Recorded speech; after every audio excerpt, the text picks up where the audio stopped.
কারণ ইউনূসের কারণেই আজকে এই এই পরিস্থিতি তৈরি হয়েছে। আজকে যদি শেখ হাসিনার সরকার থাকতো তাহলে তো মানুষ এখন ভাবতেছে যে এই জ্বালানি খাতে এত দুশ্চিন্তা হতো না।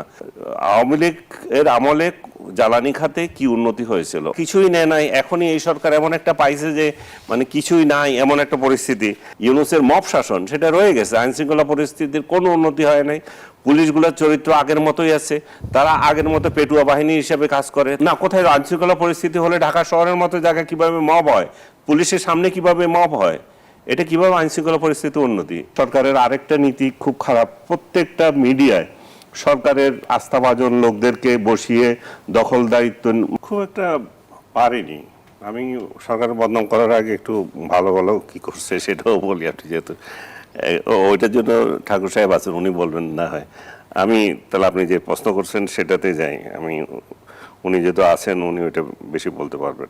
তা আমার মনে হয় প্রথমত মুদ্রাস্ফীতি যে এটা বিষয়টা রয়ে গেছে, 180 দিনে অগ্রাধিকার তালিকার অন্যতম একটা লক্ষ্য ছিল যে বাজার নিয়ন্ত্রণ করা। আপনি যেটা বলছেন আলু পেঁয়াজ অমুক তমুক এগুলোর দাম কমানো, কিন্তু আমরা দেখতে পেলাম যে মানুষ এটাতে মুক্তি পায় নাই এবং 5 থেকে 12% বেড়ে গেছে এই সরকারের আমাদের দ্রব্যমূল্য।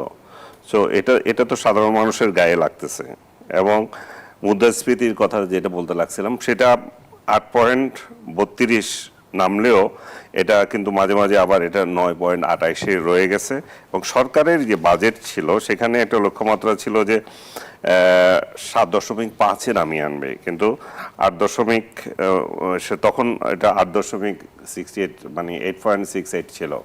তো এটা যদি না হয়, মানে মুদ্রাস্ফীতি যদি আমরা কমাতে না পারি তাহলে তো টাকার আর টাকার মান থাকলো না, টাকা তো তেজপাতা হয়ে যাবে। যে আশঙ্কা মানুষ করতেছে ব্যাংকগুলোর মধ্যে টাকা রেখে এটার মান যদি কমতেই থাকে তাহলে তার কিছু হলো না। সরকার এই জায়গা থেকে আমার মনে হয়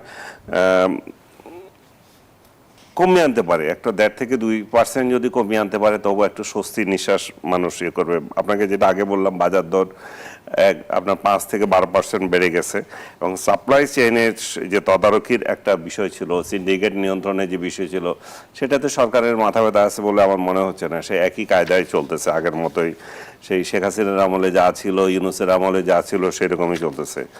এবং রাজস্ব ঘাটতি বা ব্যাটের যে প্রভাবটা সেটা বলতেছে ক্ষুদ্র ব্যবসায়ীদের মধ্যে একটা অসন্তোষ রয়ে গেল। তারা বলতেছে বাজেটে ঘাটতি মেটাতে রাজস্ব বাড়াতে ব্যাটের আওতা বাড়ানো হয়েছে এবং মাঝারি খাতে মানে 15 থেকে 20% পর্যন্ত বাড়তি করের বোঝা ওদের উপর চাপিয়ে দেওয়া হয়েছে এবং স্থানীয় ব্যবসা বাণিজ্যের ধীর গতি এবং ছোট উদ্যোক্তারা এটাতে ক্ষুব্ধ হয়েছে। গ্যাসের সংকটটা যেটা আমি সবাই যেটা ভোগান্তিতে আছে, মধ্যরাতে আসে টিপ টিপ করে, এটা এবং চাকরিজীবী মহিলাদের জন্য এটা ভীষণ একটা সমস্যা হয়ে গেছে খাওয়া দাওয়া নিয়ে। যে এটা কিভাবে সরকার কীভাবে ঘাটতি মেটাবে আমি জানি না। শিল্প কারখানায় সরবরাহ স্বাভাবিকের থেকে 15 থেকে 20% হ্রাস পেয়েছে, ফলে ম্যানুফ্যাকচারিং এবং তৈরি পোশাক খাত যেটা আরএমজি বলি সেটাতে উৎপাদন ব্যাহত হচ্ছে, যেটা আমাদের প্রধান আর্নিং একটা। কিন্তু অর্থমন্ত্রী বলেছেন যে সরকারের হাতে কোনো জাদু নেই, সহসা এই সংকটের সমাধান হতে যাচ্ছে না, 2 বছর লাগবে এই সমস্যার সমাধানের ক্ষেত্রে। মানুষ 2 বছর লাগবে এটা মানুষ নিতে পারবে না। মানুষ 17 বছর 15 বছর শেখ হাসিনা সরকার কিছুই করে নাই, সেই সমস্ত গালগল্প নেবে না। মানুষ দেখবে যে আপনি কি করছেন। মানুষ এর আগে 15 বছরের পরে ইউনূসের যে 2 বছর গেল, এই 2 বছর কি হাওয়া থেকে চলে গেল? এই 2 বছরের কোনো হিসাব নাই। এই 2 বছর যে ইউনূস কিছুই করে নাই, তাতে করে 18% লোডশেডিং বাড়িয়ে দিয়ে গেছে, সে বিষয়ে কোনো টু শব্দ নাই। ইউনূস কেন এত সবার হয়ে গেল, ইউনূসকে নিয়ে কথাই বলা যায় না। ইউনূসের এরাটা বাংলাদেশ থেকে মুছে দিতে হবে। তাহলে ইউনূস যে 2 বছর দুঃশাসন করে গেছিল সেটা টোটাল কমপ্লিট ইরেজ করে দিলে তাহলে এনে কথা বলতে সুবিধা হবে। কারণ ইউনূসের কারণেই আজকে এই পরিস্থিতি তৈরি হয়েছে। আজকে যদি শেখ হাসিনার সরকার থাকতো তাহলে তো মানুষ এখন ভাবতেছে যে এই জ্বালানি খাতে এত দুশ্চিন্তা হতো না। তাদেরকে অভিযোগ করা হয়েছে যে তারা কূপ খনন করে নাই, তারা দেখিয়ে দিয়েছে 6টা থেকে 8টা কূপ খনন করেছে এবং কত সেফটি পেয়েছে তার একটা হিসাব দিয়ে দিচ্ছে। এটা হিউজ। আপনি যদি আমাকে সময় দেন আমি ওইটাও আপনাকে বের করে পরবর্তী ইয়েতে দেখাতে পারি যে আওয়ামী লীগ এর আমলে জ্বালানি খাতে কি উন্নতি হয়েছিল। অনেকে মনে করতেছে না, তারা শুধু মানে শেষ করে দিয়ে গেছে। তারা যে বহুমুখী একটা নেয় নাই, এটা তো মানুষ স্বীকার করে।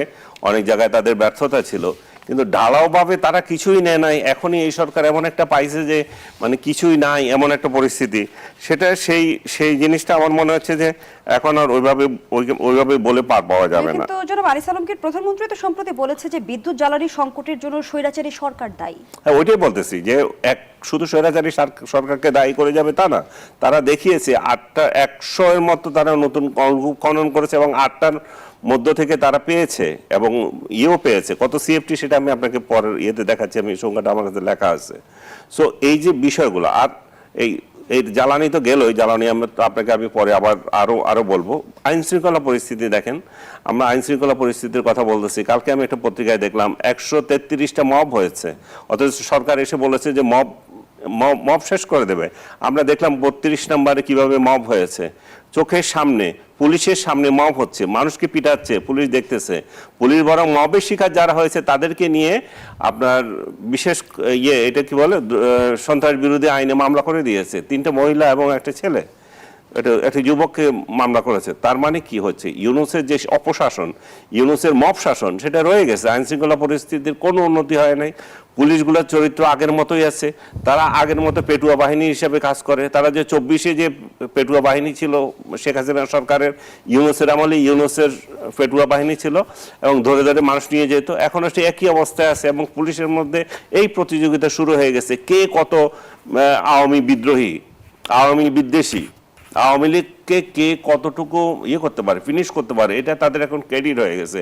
এই ক্রেডিট দিয়ে পদোন্নতির চেষ্টা করতেছে, অথচ এরাই আবার আওয়ামী লীগ আমলে কেউ কেউ করেছিল, আওয়ামী লীগে দালালি করেছিল, মানে যেটা করা উচিত না। তার পুলিশ প্রশাসন কমপ্লিটলি এটা কি বলবো আমার ডিজাস্টার চলতেছে, তারা ন্যায় নীতির বাহিরে চলে যাচ্ছে, তারা সরকারের ক্রীড়ানক হিসেবে ব্যবহৃত হচ্ছে। অথচ সেটা আইন শৃঙ্খলা পরিস্থিতি সন্তোষজনক উন্নতি আপনি দেখছেন না? না, কোথায় আইন শৃঙ্খলা পরিস্থিতি হলে ঢাকা শহরের মতো জায়গায় কিভাবে মব হয়, পুলিশের সামনে কিভাবে মব হয়, এটা কিভাবে আইন শৃঙ্খলা পরিস্থিতি উন্নতি? এবং আজকে দেখলাম সিলেট বা অন্য কোথা থেকে একটা সমন্বয় একটা ধরে নিচ্ছে, সে পুলিশকে ধমক দিচ্ছে, আমাকে ধরো কেন, আমাকে করো কেন, অবশ্য লাথি মেরে পরে তুলেছে ওই গাড়িতে। সো বিষয়টা হচ্ছে পুলিশের এই ভূমিকাটাই চায় মানুষ, যে পুলিশ একটা নিরপেক্ষ ভূমিকা পালন করবে, আইন সবার জন্য সমান হবে। সে কোন দল করে না করে সেটা পুলিশের মাথা ব্যথা না। পুলিশ কেন রাজনৈতিক হিসাব করে মানুষকে ব্যবহার করবে? সে দেখবে তার অপরাধের পরিমাণ। একটা গোষ্ঠীর চাপ এখানে স্পষ্ট হচ্ছে, তারা ক্রমান্বয়ে চাপ দিচ্ছে যে বিশেষ করে জামাত এনসিপি, যে ভারতের সাথে যাতে সম্পর্ক খারাপ হয়। আমরা এই নীতি চাই, আমাদের প্রতিবেশী যারাই আছে তাদের সাথে এক নীতিতে থাকবো, সবাই আমাদের বন্ধু, কারো প্রতি প্রীতি কারো প্রতি শত্রুতা এটা দেখিয়ে আমাদের দেশটাকে আমরা আমাদের পররাষ্ট্রনীতি যাতে এটা না করে। আর বিগত সরকার আমলে আরো যে জিনিসগুলো হচ্ছে, একটা বড় কাজ হয়েছে, বন্ধ থাকা কয়েকটা আঞ্চলিক বিমানবন্দর চালু করেছে, যেমন বগুড়া এবং ঠাকুরগাঁও। সো বাক স্বাধীনতার কথা আমার প্রথমে বলতে হবে সাংবাদিক হিসাবে। আমি মনে করি যে বাক স্বাধীনতার যে জিনিসগুলো প্রতিবন্ধকতা যেগুলো ছিল, রাজনৈতিক নিপীড়নের পরিবেশ তৈরি করা এবং গণমাধ্যমের সরকারের একটা সহনশীল মনোভাব এখানে একটু আমরা দেখতে পাচ্ছি। এখানে যে এটা তো আমি সরকারকে একটু ক্রেডিট দিতে চাই, যদিও সরকারের আরেকটা নীতি খুব খারাপ, প্রত্যেকটা মিডিয়ায় সরকারের আস্থাভাজন লোকদেরকে বসিয়ে দখলদারিত্বের মাধ্যমে কিংবা মালিকদেরকে বাধ্য করে রাখা হয়েছে। এগুলা কিন্তু কারণ মানে সময়, এটা সময়ের ব্যবধানে কিন্তু এটা ভালো কিছু তাদেরকে দেবে না। মাহবুব কামাল।